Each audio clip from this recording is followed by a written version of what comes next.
నమస్కారం అండి రెడ్డి గారు.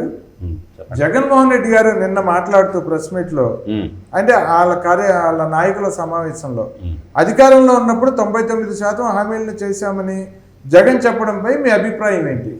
ఇప్పుడు ఆడ యువజన శ్రామిక రైతు పార్టీ నాయకులు ఎవరు మాట్లాడరండి, వాళ్ళకి మౌత్ రాదు. అది ఒక ప్రైవేట్ లిమిటెడ్ కంపెనీ లాగా ఈయన ఒక CEO లాగా వచ్చి ప్రసంగం ఇచ్చిపోతాడు. ఇంక వాళ్ళ కోడికి మాట్లాడే అవకాశం ఇవ్వడండి, అయ్యేం రికార్డు కానివాడు. అందరిని కూర్చొని పెట్టి 99% హామీలు నువ్వు ఎప్పుడు నెరవేర్చినావు జగన్మోహన్ రెడ్డి, మన మేనిఫెస్టో ఇది అని చెప్పి ముందు పెట్టి ఒక్కడడగడేందంటే లేచి ముందున్నోళ్ళు ఆయన ఏదో ప్రొఫెసర్ లాగా వీళ్ళేమో స్టూడెంట్ లాగా కూర్చొని పెద్ద గొర్రెల్లాగా ఎంటర్ ఎందుకు? ఎక్కడ సార్ 99% మనం హామీలు నెరవేర్చింది? ఒక రైతు భరోసా తీసుకో, మనం ఇచ్చిన హామీలు చాంతాడంత లిస్ట్ ఉంది, దాంట్లో కూడా మనం బొక్క పెట్టినాం సార్ అని చెప్పి ఒక్కడడగడేమండి. అందువల్ల ఏంటంటే 99 కాదు 99% హామీలు నెరవేర్చాలా, 1% హామీలు నెరవేర్చాడు. నీ ప్రశ్న అంతే. వాళ్ళ మనసులో ఉండేది కూడా అదే, వాళ్ళు మాట్లాడిస్తే కదా. ఈయన ఒక చైర్ వేసుకుంటాడు, ఈయన ఏదో మోనార్క్ లాగా. అది పార్టీ కాదండి, దానికి ఒక విధానం లేదు, ఒక పాలిట్ బ్యూరో సభ్యులు లేరు, ఒక క్రమశిక్షణ సంఘం లేదు, దానికి ఏమి లేదు. ఓల్డ్ సోల్ అండ్ ప్రాపర్టీ, ఆయనే రాజు, ఆయనే మంత్రి, ఆయనే కంత్రి. అదే బాబు గారు అంటూ ఉంటారు కదా, గాలికి వచ్చిన పార్టీ గాలికి పోతుందండి. అంటే కొనుక్కున్న పార్టీ కదా, కొనుక్కున్నాడు కదా శివకుమార్ దగ్గర కొనుక్కున్న పార్టీ. 1% హామీలు నెరవేర్చుండో 99% నేను నెరవేర్చలేదు, అందుకే ఓడిపోయినావా అని చెప్తాను. దాన్ని రివర్స్ లో చెప్పుకోవాలి. ఇంకోటి చెప్తున్నాండి, మళ్ళీ 1000 నుండి 3000కు పింఛను పెంచి 66 లక్షల మంది అవ్వదాతలకు ఇచ్చామని జగన్ చెప్పడంపై మీ స్పందన ఏంటి? సిగ్గుండా అలా మాట మాట్లాడాలంటే. 1000 నుంచి నువ్వు పెంచినవురా 2000కే. బాబు గారు 2000 చేశాడు పింఛను, చంద్రబాబు నాయుడు గారు 2000 చేశాడు. అంటే అబద్ధాలు. ఇప్పుడు కలికాలం అనేది ఎందుకనండి, ఇప్పుడు మనకి యుగాలని 4 భాగాలుగా చేసుకుంటాం: కృత, తేతర, ద్వాపర, కలియుగం. ఈ సత్యయుగం అంటారు దేన్ని? కృతాయుగాన్ని సత్యయుగం, అందరూ సత్యమే మాట్లాడుకునేవాళ్ళు అంటారు. తర్వాత త్రేతాయుగంకి వచ్చేసరికి 3 సత్యం మాట్లాడేవాడు, ఒకడు అబద్ధం మాట్లాడేవాడు తయారైనారు. అందువల్ల త్రేతాయుగంలో రావరావణ యుద్ధం జరిగింది. కృతాయుగంలో యుద్ధాలు ఉండవు, అందరూ మంచి వ్యక్తులు మాట్లాడతారు కాబట్టి ఇంకా మనస్పర్ధలు ఏముంటాయి? కుల ప్రస్తావన లేదు, మత ప్రస్తావన లేదు, మనుషులంతా ఒకటే అన్న భావన ఉన్నది. అయితే నీకు త్రేతాయుగంకి వచ్చేసరికి వార్ స్టార్ట్ అయింది. తర్వాత ద్వాపర యుగానికి వచ్చేసరికి మారణహోమం యుద్ధం, కురుక్షేత్రం మన కళ్ళ ముందు అన్నదమ్ముల మధ్య కొట్టుకొని ఒకరినొకరు నరుక్కొని చచ్చారు. అంటే 2 భాగాలు అయినారుగా. తర్వాత ఇప్పుడు మనం కలియుగం వచ్చినాం. ఈ టార్చ్ లైట్ పెట్టి ఎత్తుకోవాలా. ఈ కలియుగంలో ఎవడిన్ని అబద్ధాలు చెప్తే వాడంత పెద్ద నాయకుడు అవుతాడు. సో కలియుగం అంటే అబద్ధాల యుగం. దాన్ని భగవంతుడు ఏం చేస్తాడంటే, ఈ చూసి చట్టాలు ఏం చేయలేక, వ్యవస్థలు ఏం చేయలేక, మనుషులు ఏం చేయలేకపోతే ప్రకృతి చర్య తీసుకుంటుంది. ఆ కోణంలో వాళ్ళ అబ్బాయి ఎగిరిపోయిండు. ఇంకొకటి, ఏకంగా 1.5 కోట్ల మహిళలకు 0 వడ్డీ రుణాలు, 27 లక్షల మందికి మహిళలకు వైసీపీ ప్రభుత్వం చేయూత ఇచ్చిందని జగన్ రెడ్డి మాట్లాడుతున్నాడు. ఇందులో నిజం ఎంత ఉంది? నేననేది ఓకే, మహిళలకు ఇచ్చినవు, నీ ఆస్తులు ఏమన్నా అమ్మిచ్చినవా? ఆ మహిళలు ఈయనకి ఇచ్చింది ఎంత? ఆ మహిళల పిల్లలు, మహిళల భర్తలు నీకు ఇచ్చింది ఎంత? ఆ లెక్క చెప్పడు. ఆ మహిళలు ఇచ్చిన డబ్బు నువ్వు ఖర్చు పెట్టుకున్నది ఎంత? అది చెప్పవే. నువ్వు నాకిన డబ్బు ఎంత? ఏంద్ర నువ్వు ఇచ్చింది బాయ్? నీ ఇంట్లో ముళ్ళు ఏమన్నా ఇచ్చినవా? ప్రజల సొమ్ము ప్రజలకు ఇస్తారు. ప్రజలు రూపాయి గవర్నమెంట్కి ఇస్తే 20 పైసలు ప్రజలకు ఇస్తారు. అంతే. ఏ గవర్నమెంట్ అయినా సరే, ఇప్పుడు గవర్నమెంట్ అయినా అంతే. ఉదయ్ గారు, ప్రజలు రూపాయి ఇస్తే ప్రజలకు 20 పైసలు మనం ఇస్తాము. నేను ఒక చిన్న క్యాల్కులేషన్ చెప్తా, ఒకటే చెప్తా, 2-3 చెప్పండి. ఈ కాలాల్లో ఉదయ్ గారు ప్రతి ఇంట్లో ఒక 2 వీలర్ ఉంది. ఉదయ్ గారు ప్రతి ఇంట్లో ఒక 2 వీలర్ ఉంటే 1 లీటర్ పెట్రోల్ పోసుకున్నాడు అనుకుందామండి. లీటర్ పెట్రోల్ ఇవాళ 110 రూపాయలు, 112 రూపాయలు పెట్రోల్ ప్రైస్ ఉంటుందండి. 65 రూపాయలు గవర్నమెంట్కి ఇస్తారండి. డైరెక్ట్ ట్యాక్స్, ఇండైరెక్ట్ ట్యాక్స్లు, గ్రీన్ చెస్, ఆ cess, education cess, military cess, ఈ వ్యాట్ అన్నీ కలుపుకొని, ఎక్సైజ్ డ్యూటీ అన్నీ కలుపుకొని 65 రూపాయలు ట్యాక్స్ రూపంలో ఇస్తారండి. ఒక రోజుకి 65 రూపాయలు అంటే నెలకి 2000 రూపాయలు ఒక 2 వీలర్ ఉన్నోడు ఇస్తున్నాడు. అంటే 12 రోజులు ఎంత అండి ఉదయ్ గారు? 24,000 రూపాయలు నీకు ప్రభుత్వం ఒక పెట్రోల్ రూపంలో ఇచ్చారు.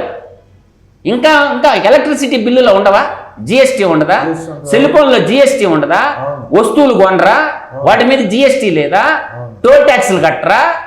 అంటే ఒక్కొక్క కుటుంబం క్రైటీరియా తీసుకుంటే బడ్జెట్ ఎలా తయారవుద్దంటే కుటుంబాల సంఖ్యను తీసుకోండి ఉదయ్ గారు, రాష్ట్ర బడ్జెట్ని తీసుకోండి. ఒక్కో కుటుంబము మినిమం అంటే దాదాపుగా ఉదయ్ గారు కుటుంబం క్రైటీరియా తీసుకుంటే మినిమం 3 లక్షల నుంచి 5 లక్షల రూపాయలు ప్రభుత్వానికి ఇస్తారండి వివిధ పన్నుల రూపంలో. అందువల్ల వీళ్ళేదో ప్రజలకి ఏదో వీళ్ళ అయ్యగారి ముళ్ళేదో ఇచ్చినట్టు. ఇప్పుడు జగన్మోహన్ రెడ్డి ఇదిగో నేను ఇంత వాడుకున్నాను ప్రభుత్వం సొమ్ము, నా సాక్షి పేపర్కి ఎంత ఇచ్చుకున్నాను, నా సాక్షి టీవీకి ఎందుకు అయ్యి చెప్పడే, ప్రజలకి ఇచ్చినవి చెప్తావు కానీ ప్రజల సొమ్ము నువ్వు ఎంత వాడుకున్నావు అది చెప్పలేదే, చెప్పట్లేదు. ఎందుకు చెప్పు? నీ అబ్బగారి ముల్లే నీ తాతగారి ముల్లే? మీరు ప్రజలకు సర్వెంట్లు, ప్రజల సొమ్ము ప్రజలకి ఇస్తే వాళ్ళ రైట్ అండి, వాళ్ళ పన్నుల రూపంలో కట్టిన డబ్బు. నువ్వు వాళ్ళ ఇంట్లో ప్రజలకి నువ్వు జీతగాడివి అంతే. ఎవడవు నువ్వు? ప్రజలు నిన్ను ఎన్నుకున్నారు వాళ్ళకి సేవ చేయమని, వాళ్ళ సొమ్ము దొబ్బు తినమని కాదు. వాళ్ళ సొమ్ము దొబ్బు తిన్న లెక్క పత్రం అంతా మా దగ్గర ఉంది. త్వరలో ఈడీ సిబిఐ కేసులు పడబోతుండే, దానికి సిద్ధంగా ఉంటే సరిపోద్ది. ఇంకా చెప్తున్నారండి జగన్మోహన్ రెడ్డి గారు, ఏకంగా 2.7 లక్షల కోట్లు డైరెక్ట్ గా ప్రజల ఖాతాలో వేశాను కానీ నాకెందుకు ఓట్లు వేయలేదని జగన్ అనటాన్ని ఎలా మీరు అసలు నువ్వు ఎవడవో? ప్రజాస్వామ్యంలో పాతుప శాస్త్రం ఓటు అనేది, ఓటు అనే ఆయుధం నాకు ప్రజాస్వామ్యం ఇచ్చింది. నా ఓటు నా ఇష్టం వచ్చినోడికి వేసుకుంటా అంటే నా ఓట్లు కొనటానికి డబ్బులు ఇచ్చినవా? నా డబ్బులు మందికే పెంచి మందిని ముంచి అంటే నీకు డబ్బులు ఇస్తే ఓటు వేయాలా? నీ అయ్యగారి ముల్యాన్ని నేను అడుగుతుండా. సింపుల్గా నువ్వు చెప్పు, మగోడు అయితే లెక్క, ఈ లెక్క చెప్పు, నేను అడిగే లెక్క. 2,71,000 కోట్లు డీబీటీ ద్వారా ఇచ్చినానను, నీ అయ్యే ముల్లి గారు ప్రజల సొమ్మే, ప్రజలకి ఇచ్చిను ఓకే. ఎంప్లాయీ శాలరీలు ఎంత? 3,30,000 కోట్లు, నెలకు 5,500 కోట్లు సార్. 3,30,000 కోట్లు, ఈ రెండు జోడుతో 6 లక్షల కోట్లు. అసెంబ్లీలో పెట్టిన బడ్జెట్ పుస్తకాలు 10 లక్షల కోట్లు, మిగతా 4 లక్షల కోట్లు నీ అమ్మ మొగుడు ఎత్తుకోబోయినట్రా చెప్పు. 4 లక్షల కోట్లు లెక్క. 10 లక్షల కోట్లు బుగ్గన రాజేంద్రనాథ్ రెడ్డి అసెంబ్లీలో ప్రవేశపెట్టిన బడ్జెట్ పుస్తకాలు. Budget value 5 సంవత్సరాలది. ఏది రివైజ్డ్ ఎస్టిమేషన్ చెప్తుండా, రియల్ ఎస్టిమేషన్ ఇంకా ఎక్కువ ఉంటది. Government control audit general audit చేసి అసెంబ్లీలో ఆమోదం పొందింది బుగ్గన రాజేంద్రనాథ్ రెడ్డి ప్రవేశపెట్టిన బడ్జెటే చెప్తుండా 10 లక్షల కోట్లు. అవును, ఈ 2 లక్షలు అన్ని పథకాలకు ఇచ్చింది 2,71,000 కోట్లు. ఉద్యోగస్తుల జీతాలు 3,30,000 కోట్లు. మిగతా 4 లక్షల కోట్లు ఎక్కడ పోయినాయి? ఇరిగేషన్లో ఏడబెట్టినవు, రోడ్లకు ఏడబెట్టినవు. ఈ విధ్వంసమే కదా, అభివృద్ధి ఎక్కడుంది? లేదు. ఏమోపడతాయి? 4 అవపడతాయి. కళ్ళ ముందు చూస్తే ఏమోపడతాయి అంటే ఆ ఋషికొండ మీద బోడిగుండు కట్టిన 500 కోట్లు ప్యాలెస్ అవపడుద్ది. తర్వాత మనకి కిడ్నీ బాధితులు ఉన్నారు కదా శ్రీకాకుళంలో, ఆ ఉద్దానం అదొకటి కళ్ళ ముందు అవపడుతుంటది. సచివాలయాలు, రైతు భరోసా కేంద్రాలు అన్నీ కూడా ఈ మగోడు ఖర్చు పెట్టింది ఎంత అయి ఉంటుంది అనుకుంటారు మీరు? 1,500 కోట్లు దాట్లా. నేను చెప్పినంత 100 కోట్లలోనే ఉంది నీకు. అంతే ఉండేది. మిగతా 4 లక్షల కోట్లయ్యా ఏడబెట్టి నువ్వు చెప్పామ్మే, దాని లెక్కలు చెప్పడం. 4 లక్షల కోట్లు ఏమైపోయినాయి ఎవడు తెలియదు. అసలు నువ్వేంద్ర ఇచ్చింది? తాగుబోతులు ఇచ్చారు డబ్బులు. 1,35,000 కోట్లు తాగుబోతులు ఇచ్చారు డబ్బు. వాళ్ళ రక్త మాంసాలు పింఛన్లు ఇచ్చింది వాళ్ళు, నువ్వు కాదు. 2,75,000 కోట్లు 50% ఇచ్చింది తాగుబోతులు. మరో విషయం అండి, 54 లక్షల మందికి అమ్మఒడికి 53.58 లక్షల మంది రైతన్నలకు రైతు భరోసా వేశాన్ని జగన్ చెప్పడాన్ని ఎలా చూడాలి మనం? అసలు ఇప్పుడు అమ్మ ఒడి పథకం కొత్త పథకం కాదండి, అది పీవీఎస్ లో స్కాలర్షిప్లు ఇచ్చేవాళ్ళు. బీసీ, ఎస్సీ, ఎస్టీ స్కాలర్షిప్ పథకం అండి, స్టైఫండ్ అంటారు. ఆ పథకాన్ని ఇటు రూపం మార్చాడు అనమాట. అంతే తప్ప ఈయన కొత్త పథకం కాదది. చాలా మంది తెలియక అదేదో కొత్త పథకం అనుకుంటారు అమ్మఒడి అనేది. బీసీ, ఎస్సీ, ఎస్టీ విద్యార్థులకి ఇప్పుడు వాళ్ళకి సహజంగా వచ్చేటటువంటి డబ్బుల్ని దాన్ని పేరు మార్చి ప్రజల్ని మార్చి ఇటు తిప్పాడు. అంతే, పీకిచ్చింది ఏమి లేదు ఈయన. అంతే. అందువల్ల ఏంటంటే ఈ అమ్మ సరే వాళ్ళ బ్యాగ్లో ఢిల్లీ వాళ్ళ కాంటాక్ట్ ఇచ్చి మనం కొట్టేసిన డబ్బులు ఎన్ని? వాళ్ళ షూ ఢిల్లీ వాడికి ఇచ్చి మనం కొట్టేసిన డబ్బులు ఎన్ని? వాళ్ళ బైజూసోడికి కంటెంట్కి ఇచ్చి మనం కొట్టేసిన డబ్బులు ఎన్ని, ట్యాబుల రూపంలో మనం కొట్టేసిన డబ్బులు ఎన్ని, పిల్లోళ్ళు కూడా వదలలేదు కదా. పిల్లోడికి ఇచ్చే చిక్కీలు, పిల్లోళ్ళకి ఇచ్చే కోడిగుడ్లలో కూడా నువ్వు ముద్రేసుకున్నావు కదా. ఏది నీ అయ్య గారి ముళ్ళు అయినట్టు. నేను అనేది ఏ గవర్నమెంట్ అయినా సరే అండి, ఇది పోవాలండి ఈ దరిద్రం. ఏది ఈ ముద్రలు వేసుకునేది ప్రజల సొమ్ము కదా, అది బొమ్మల ముద్ర అనేది అసలు వద్దండి, దరిద్రం అండి. ప్రజల్లో ఈ బొమ్మల సంస్కృతి రావడం వల్ల ప్రజలు పన్నుల రూపంలో కట్టిన డబ్బు కదా ఉదయ్ గారు. అందువల్ల దాన్ని మీరు ఎందుకు బొమ్మల పిచ్చి ఎందుకని నేను అంటుండా. ప్రజలకు తెలుసు కదా మంచి ఏదో చెడు ఏదో ప్రజలకు తెలుసు. ఎవరు మంచి చేస్తే వాళ్ళకి ఓట్లు వేస్తారు. కాబట్టి ఈ బొమ్మల పిచ్చి వదులుకోవాలా. అంటే ప్రజల సొమ్ము ప్రజలకు పెట్టేప్పుడు ఎవరిదో బొమ్మ ఎందుకు అక్కడ, ఎవరిదైనా ఎందుకు ఉండాలా? లేదంటే స్వాతంత్ర సమర యోధులు ఏంటి? ఇప్పుడు మనకు డొక్కా సీతమ్మ ఉందండి. ఆమె అర్ధరాత్రి పోయినా అన్నం పెట్టింది డొక్కా సీతమ్మ. ఆమె గురించి తెలుసు కదా, గోదావరి గంగాదేవి లాంటి డొక్కా సీతమ్మ. ఇటువంటి పథకాలకి ఆమె పేరు పెట్టుకోవచ్చు కదా. అర్థం కాలా? మనకి పల్నాడు వీరుడు ఉండండి కన్నిగంటి హనుమంతు గారని, అతని పేరు ఒక పథకానికి పెట్టుకోవచ్చు కదా. తర్వాత నేను అల్లూరు సీతారామరాజు గారు ఉండండి, దానికి ఒక పేరు పెట్టుకోవచ్చు కదా. ఈ స్వతంత్ర సమర యోధులు, పెద్ద పెద్ద సైంటిస్టులు, అటువంటి వాళ్ళ పేర్లు పెట్టుకోవాలండి. దుర్మార్గులు, దుష్టులు, దోపిడీదారులు, ప్రజల సంబంధం లూటీ చేసి ప్రజల భూములు లాకేసిన వాడి పేర్లు పెట్టకూడదండి. పథకాలకు కానీ యూనివర్సిటీలకు కానీ అన్నిటికి కూడా సంఘానికి సేవ చేసినటువంటి వాళ్ళ పేర్లు, మహోన్నతుల పేర్లు పెట్టాలా. ఇప్పుడు పుచ్చలపల్లి సుందరరామరెడ్డి లాంటి వాళ్ళు పేరు పెట్టుకోవచ్చండి. ఎంతమంది లేరండి. స్వతంత్ర పింగళ వెంకయ్య ఉన్నాడండి, 1 నెల జెండా ఎగరేసిన ఆయన. పింగళ వెంకయ్య గారి పేరు పెట్టుకోవచ్చండి ఒక పథకానికి. శాశ్వతంగా ఉండే యూనివర్సిటీలకి మహానుభావులు వాళ్ళ పేర్లు, అబ్దుల్ కలాం లాంటి వాళ్ళ పేర్లు, ఝాన్సీ లక్ష్మీబాయి లాంటి వాళ్ళ పేర్లు, సర్దార్ గౌతు లచ్చన్న లాంటి పేర్లు, ఇటువంటి వాళ్ళు గొప్ప గొప్ప యోధులు ఉన్నారండి. వాళ్ళందరూ తెలుసుకొని వాళ్ళ పేర్లు పెట్టాలండి. పథకాలకు మాత్రం ఈ స్వాతంత్ర సమర యోధులు, సంఘానికి సేవ చేసిన వాళ్ళు, ఇప్పుడు సంఘ సంస్కర్త కందుకూరి వీరేశలింగం ఉన్నాడు కదండి, ఆయన దానికి ఒక పథకానికి ఒక పేరు పెట్టవచ్చుగా. అందువల్ల ఏంటంటే మంచి మంచి వ్యక్తులు ఉన్నారు, వాళ్ళ పేర్లు పెట్టుకుంటే ఉన్నతంగా ఆలోచించాలి. మరొక విషయం అండి, 30 లక్షల మందికి విద్యా దీవెన, 31 లక్షల మంది అక్క చెల్లెమ్మలకు ఇల్లు పట్టాలు ఇచ్చామని జగన్ రెడ్డి క్లెయిమ్ చేసుకోవడంపై మీ అభిప్రాయం ఏంటి? ఏమని చెప్తారు? ఎస్, జగన్ రెడ్డి బలే దొరికినావు. జగన్ రెడ్డి నువ్వు నీ జీవిత కాలంలో రాయలసీమలో పుట్టినటువంటి దామోదరం సంజీవయ్య 1960లో ఈ ఉమ్మడి రాష్ట్రానికి ముఖ్యమంత్రి 6 లక్షల ఎకరాల భూములు పంపిణీ చేశాడు. ఎవరంటే 6 లక్షల ఎకరాలు బీసీ, ఎస్సీ, ఎస్టీ మైనారిటీలకి దామోదరం సంజీవయ్య అప్పట్లో ఎల్ఎల్బి చదువుకున్నాడు. కర్నూలు దగ్గర పెదపాడు అనే గ్రామం. ఆయన పంచిన భూములు కొట్టేసిన దుర్మార్గుడు రా నువ్వు.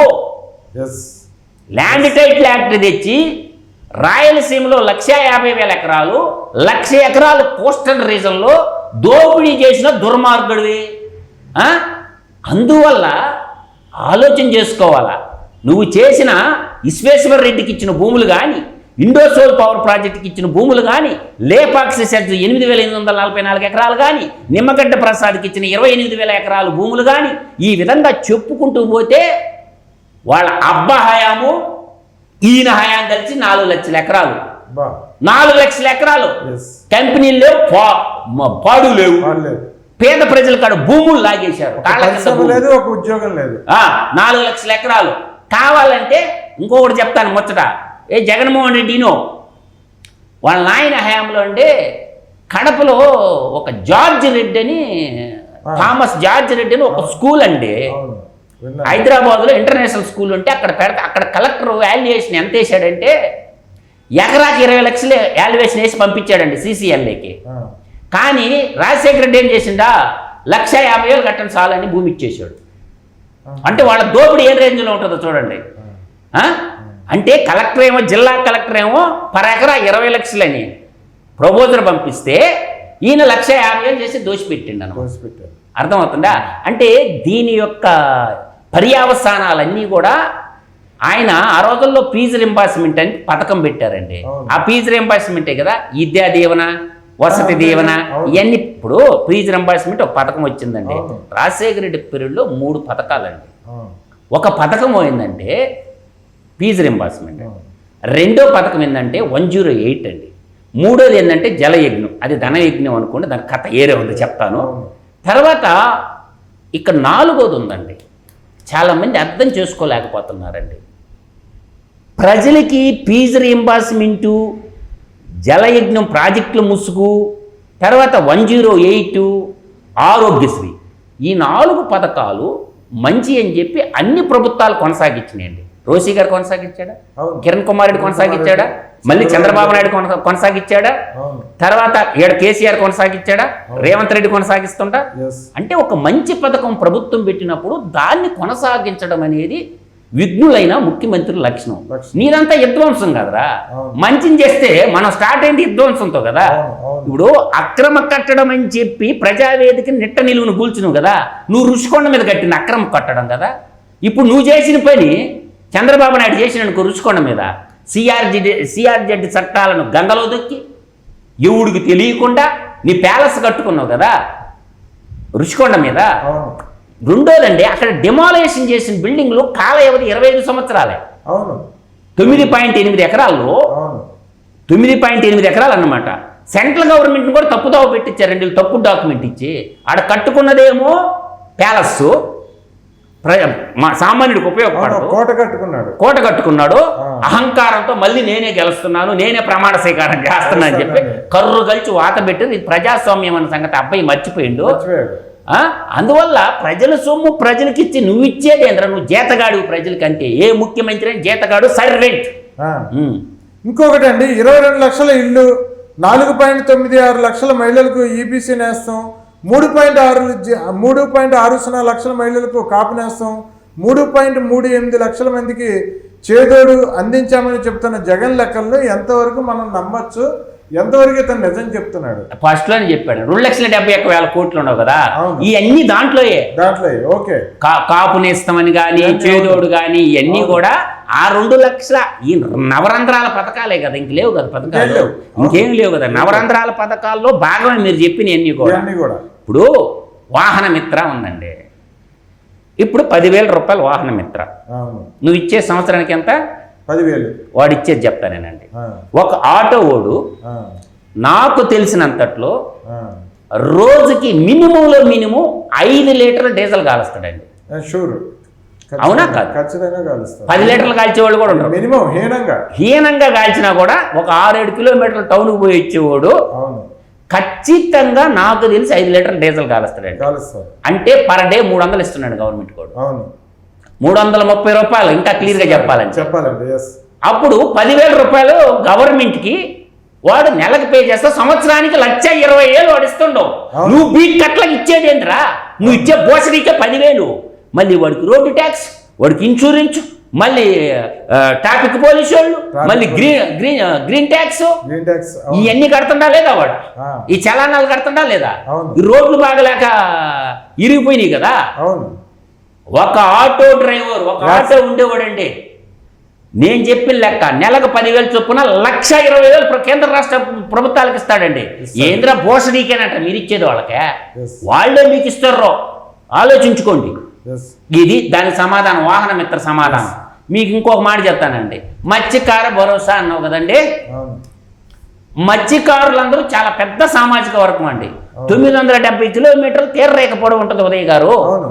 శ్రీకాకుళం నుంచి మొదలు పెట్టుకొని ఇటు నెల్లూరు జిల్లా వరకు, ఈ నౌపాడు నుంచి ఇక్కడున్న దుగ్గరాజపట్నం దాకా మొత్తం ఈ బెల్ట్ అంతట్లో మత్స్యకారులు చేపలు అమ్ముతారు కదండి. చెస్ వస్తుందండి. ఆ చెస్ డబ్బులు ఎంత చెప్పలే ఈ మగోడు. వాళ్ళు వాననక వరదనక ఎండనక కష్టాలు ఎన్ని వచ్చినా ప్రాణాలకు తెగించి మన యుద్ధంలో సైనికులు ఎప్పుడు యుద్ధం వచ్చినప్పుడు చేస్తారు, కానీ వీళ్ళు నిత్యం యుద్ధం చేస్తారు.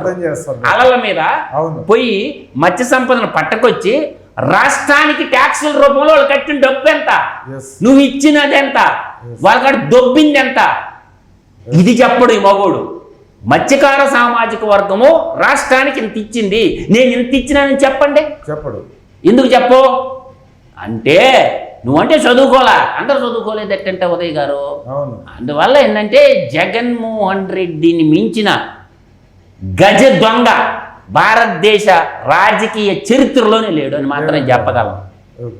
ఓకే అండి, చివరిసారిగా ఒకటి, జగన్ నోరు తెరిస్తే లక్షల మంది అక్కా చెల్లెమ్మలకు ఎంతో చేశానని చెప్తాడు.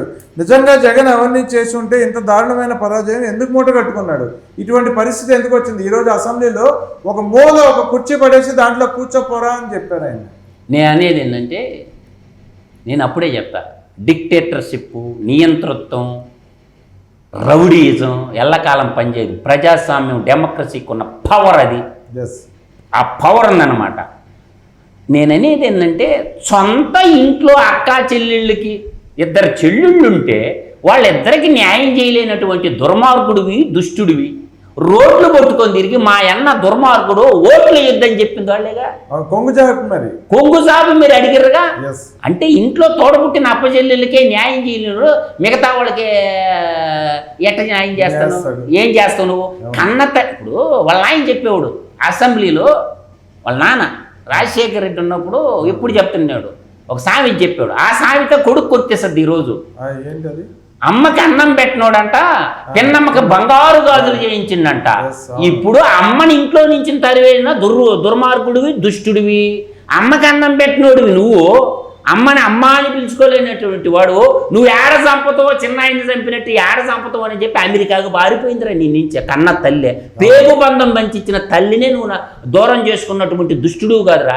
నువ్వు సొంత అమ్మకే తోడపుట్టిన అప్పచెల్లెలకే న్యాయం చేయలేడు, సొంత చిన్న ఆయన్ని ఎవడు చంపిండో పట్టుకోలేనటువంటి వాడు నువ్వు. ఒక ముఖ్యమంత్రివి. రాష్ట్ర ప్రజలకి ఎన్ని తెలియదు అనుకోబాకో. నీకు ఒక టీవీ, ఒక పేపర్ ఉందని డోలు కొట్టుకుంటే ఈరోజు యూట్యూబ్ వచ్చింది. యూట్యూబ్ దాడి తంతా ఉంది. నిమిషం నాలంటాడు మొత్తం లెక్కలతో సహా చెప్తాడు. అందువల్ల కొంతమంది ఉండరులేండి, సూడో మేధావులు ఉంటాడు. సిఏ నాగార్జున రెడ్డి ఒకడు ఉంటాడు, తెల్లబొచ్చుడు, వాడు మాచర్లోడు. వాడు కొన్ని డోలు కొడుతుంటాడు. వాడు ఆ కేఎస్ ప్రసాద్ అని కూడా ఒక డోలు కొడుతుంటాడు. ఆ వైఎన్ఆర్ అని కూడా ఒక డోలు కొడుతుంటాడు. ఈ వాడు కేఎస్ఆర్ ఒకడు డోలు కొడుతుంటాడు రోజు.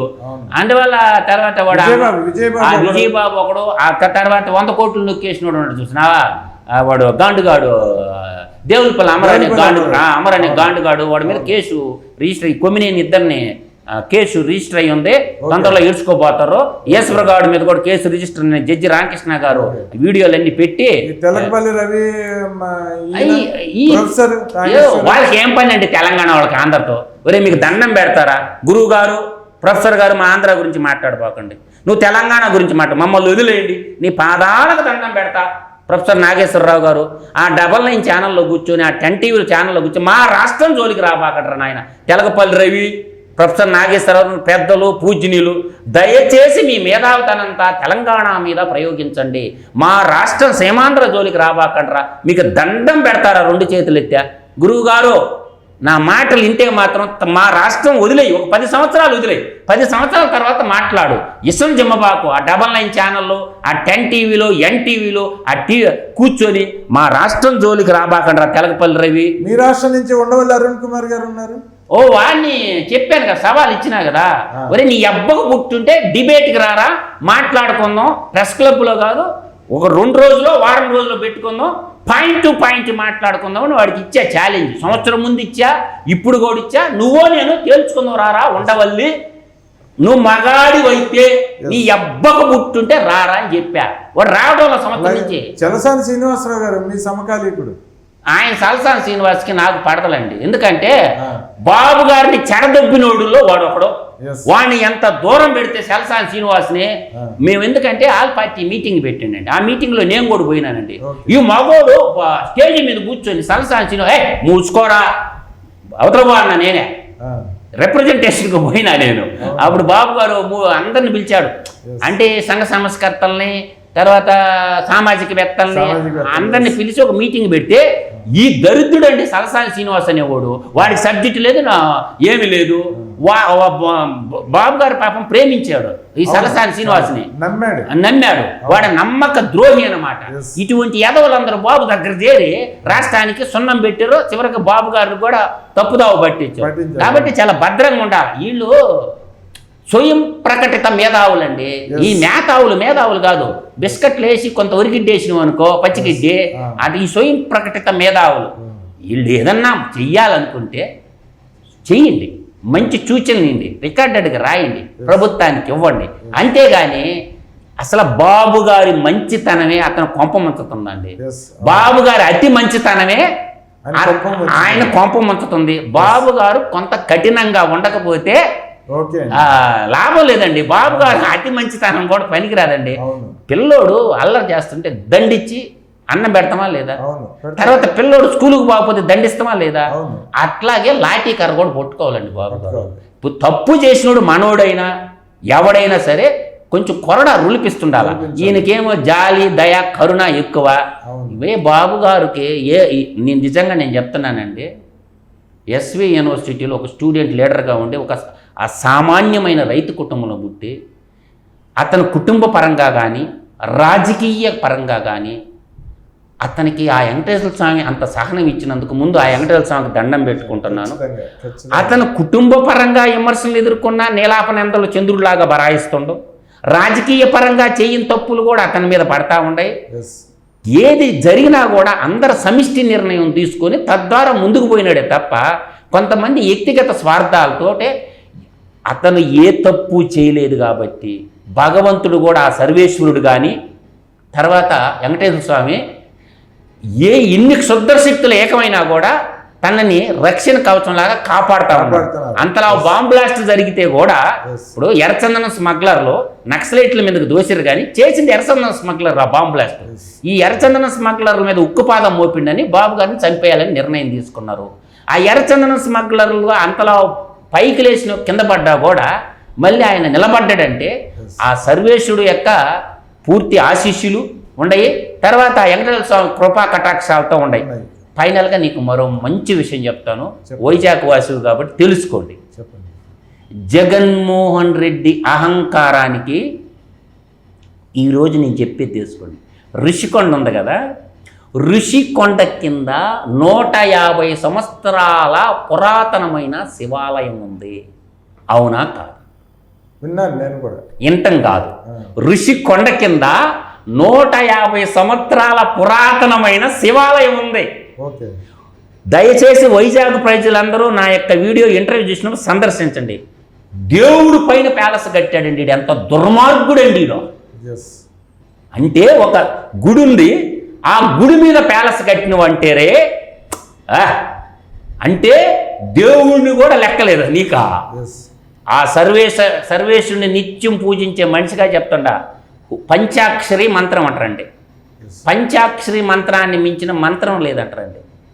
5 అక్షరాలు ఓం నమః శివాయ అంటే పంచాక్షరి మంత్రం అండి.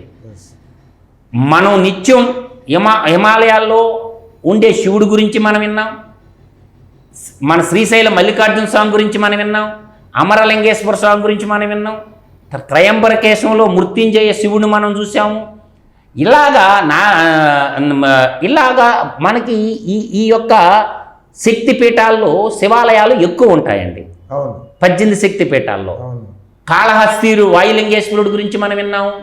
శివుడు అనేవాడు చాలా రాక్షసులకి అందరికి వరాలు ఇచ్చిండుగా, చివరికి విష్ణుమూర్తి చంపేశాడుగా. ఆ శివుడు అనే నమ్మకం ఆ సర్వేశ్వరుడు కానీ ఉంటే ఖచ్చితంగా ఈయన అనంత లోకాల్లో కలిపేస్తాడండి. ఖచ్చితంగా కలిపేస్తాడండి. ఈడు పోలేదు కానీ ఈ దరిద్రుడు ఋషికొండ మీదకి పోయి కానీ కూర్చొని కానీ ఉంటే ఈయనకి అనంత లోకాల్లో కలిపేసేవాడు శివుడు. కాకపోతే ఈడు అదృష్టం బాగుండి తాడేపల్లిలోనే ఆగిపోయిండు. కింద శివాలయం ఉంటే శివాలయం మీద నువ్వు కోట కట్టుకుంటావా? వాటే వండర్ ఎవడు చూడేవాడు లేదని ఆ చిగ్గుమాల చేతబడుల స్వామికి తెలియదండి. ఇంకో విషయం చేస్తానండి, ఈ శాతబడుల స్వామి స్వరూపానందాన్ని వైజాగ్ ప్రజలందరూ కూడా ఆశ్రయం మీద పడి వాణ్ణి తొక్కి పారేయాలండి. 14 కోట్ల రూపాయలు ప్రభుత్వం సెక్యూరిటీ వాడాడండి జగన్మోహన్ రెడ్డి. ఎంత? 14 కోట్లు. 14 కోట్లు 250 కోట్ల విలువైన భూములు కొట్టేశాడండి. ఎంత? 250 కోట్లు. 250 కోట్లు విలువైన భూములు కొట్టేశాడు. తక్షణం వైజాగ్లో ఉన్న బడుగు బలహీన వర్గాలు స్వరూపానంద ఆ చేతబడుల స్వామి ఆశ్రమం మీద ఆక్యుపై చేసి గుర్తులే చేసుకోండి, ఏం కాదు. నేను మాట్లాడతా బాబు గారితో. తొక్కి పారేయండి వాడిని. విశాఖపట్నంలో 3 జిల్లాల ఉత్తరాంధ్ర జిల్లాలో ఉన్నటువంటి వాడు దుష్టుడు దుర్మార్గుడు కాబట్టి ఆ భూములు ఆక్యుపై చేసేసుకుని మిమ్మల్ని ఊరేమన్నారు, పోలీసులు కూడా రారు మీ కాడికి. ఖచ్చితంగా తొక్కి పారేయండి కాళ్ళ కింద. ఆ భూములు పేదలు లేని ఇళ్ల స్థలాలు లేని వాళ్ళు మొత్తం పోయి ఆక్రమించుకోండి. అవసరమైతే బాబు గారితో నేను మాట్లాడతా, హోమ్ మినిస్టర్తో నేను మాట్లాడతా, వాడిని తొక్కి పారేయండి, తొక్కి నారదీయమని నేను చెప్తున్నాను. వాడు చేతబడుల స్వామి, మన ఆంధ్ర రాష్ట్రం ఉండేదానికి అర్హత లేదు, అది ప్రజల ఆస్తి. అంటే వీడు ఏదం చదవలేదు. ఏ స్కూల్లో ఏదం సర్టిఫికెట్ ఇచ్చాడండి వీడికి? ఏదం చదవకుండా వేద విద్య అంట, ఇంకోటంటే ధర్మ ప్రచారం, హిందూ ధర్మ ప్రచారం అంట. ఈ రెండింటిని అడ్డం పెట్టుకొని భూమి కొట్టేశాడండి.